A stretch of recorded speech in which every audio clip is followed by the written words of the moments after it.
उस दिन एक साहब मेरे पास आए, मुझसे कहने लगे कि आपने जो बेरी के पत्तों वाला अमल बताया था, मैंने तो उससे और बड़े फायदे लिए, और बड़े फायदे लिए। मैंने कहा क्या?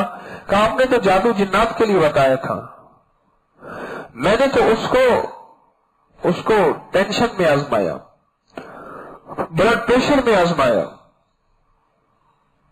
मैंने तो उसको नजर बद पे आजमाया, और मैंने तो उसको ऐसे बच्चों पे आजमाया जो बच्चे सारा दिन घर में लड़ते रहते थे और चीजें तोड़ते रहते थे।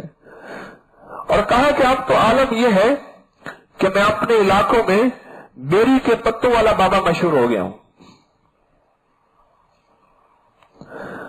और कहता है कि ये सारी दुनिया के बेरी के पत्ते खत्म करवा देगा।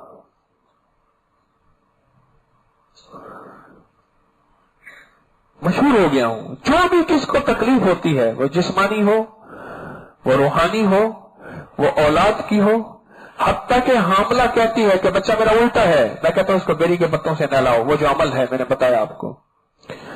कहने लगे कोई कहता है कि मुझे हमल नहीं हो रहा, मैंने कहा मुसलसल बेरी के पत्तों से इसको नहलाओ। जो कोई कहता है कि मेरा फलां जख्म है खराब हो रहा है, उसने कहा बेरी के पत्तों से नहलाओ। कहा कि मुझे हेपेटाइटिस है, शुगर है, कहा बेरी के पत्तों से नहलाओ। मैं तो सबको इसी पे कर देता हूं। मैंने कहा तेरा विजदान है, तेरे विजदान पे काम हो जाता है, विजदान होता है वो वाकई हो जाता है।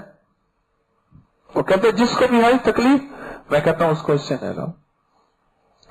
बेरी के पत्ते क्या है, उसमें क्या पढ़ना है, उसमें कौन सा लफ्ज पढ़ना है, कौन सा जिक्र करना है, फिर आके आप एक चौकट पे जा रहे हैं।